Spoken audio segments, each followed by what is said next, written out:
I'm Wendy Marsh from the Disability Connections Team meeting. A minute. Hi, I'm Wendy Marsh from the Disability Connections Team at Morningside United Methodist Church. And today I want to talk again about masks.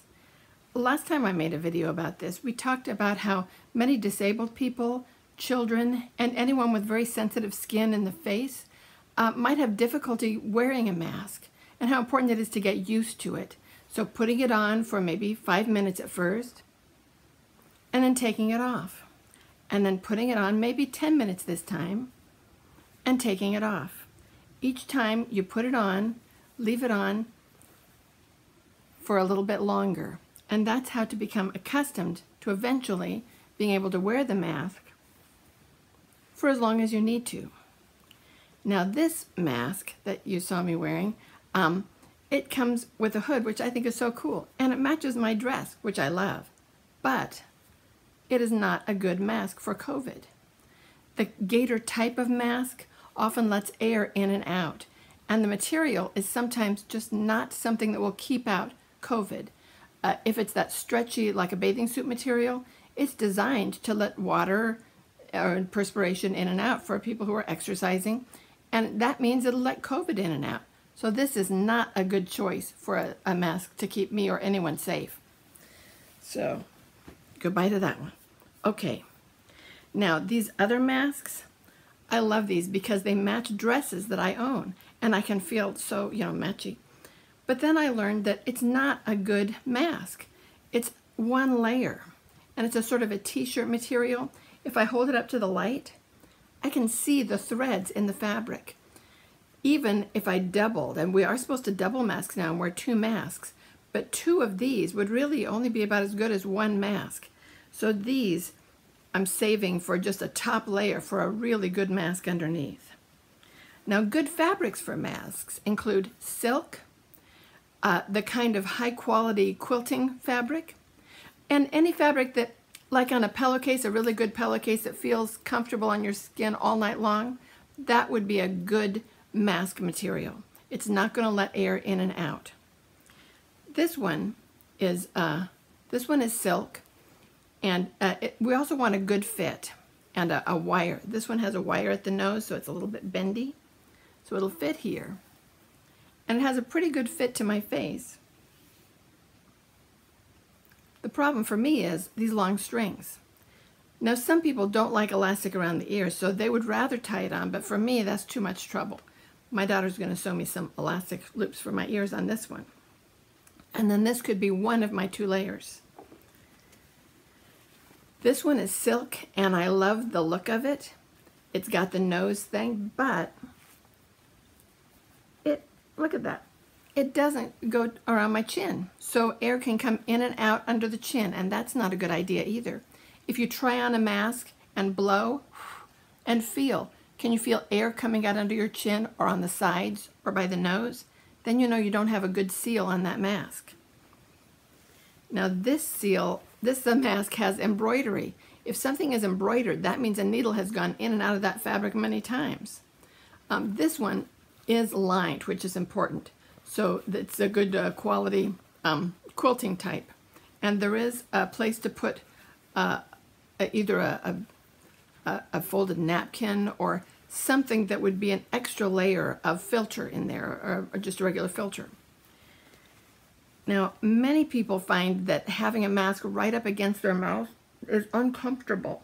It's like when you breathe in, the mask is going to get pulled into your mouth and you can't talk very well. So this mask has this is another one of those quilting fabric masks. It has a form inside, and I'll show you. I'll just pull it out. Kind of folds up. It's in that filter pocket. And, well, it's coming. There we go. Okay, this fits over your mouth area and your nose so that you can breathe and talk more easily, but it's inside the mask. Obviously, alone, this does nothing at all for us, but it's helpful to make the mask more comfortable. During the, remember the fires when the sky was red all the time and we couldn't breathe if we opened our doors? I got a special mask during that time because I have asthma and I was struggling a little bit. So I got this one. It's good for smoke particles, for very tiny particles, including COVID. It's got like Velcro, so I can just strap it on. And it's a good fit under my chin and around my nose and the sides because it doesn't have a little loop. It goes all the way across. There's no gap at the side. But there's a problem with this one. You might have noticed what it is. See that? That vent is to make it easier to exhale. Now, if I were painting or firefighting, I don't do those things. But if I just needed to keep things from getting into my lungs, this would be great. But when I breathe, my air can go out of this. So that means it's not safe for other people. It could be a good bottom layer mask with another mask covering this part. One of the problems with that can be if the mask, the second mask covers it up, it might make it harder to breathe. And if it's hard to breathe, we tend to make like little accommodations to try to help ourselves breathe better, like going. If I need to take a breath, I can pull it out and get a breath. But that is just like having no mask at all because I'm getting air from outside and I'm breathing out to the outside. So I should look for a mask that has some of these qualities but does not have this, this vent on it. If you have the kind of disposable surgical masks, they're very good material, but they can gape at the cheeks. And they tell us don't use 2 of those. You can use that for your inside layer and then a silk or a cotton one to hold it in place on the outside to be your second layer. And those are really effective.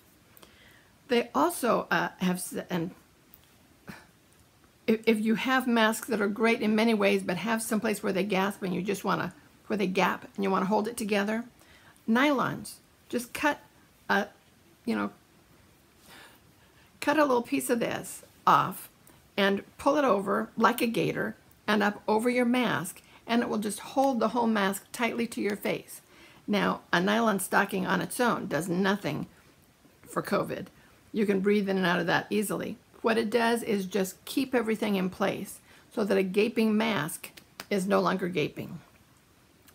So there are a lot of different things to think about when you're looking for a mask. But the important thing is that we want to keep ourselves safe and keep everyone else safe. So look for your favorite 2 masks that working together can give you the protection that you and others most need in these times. Thanks for listening, and I'll see you next time. Bye-bye.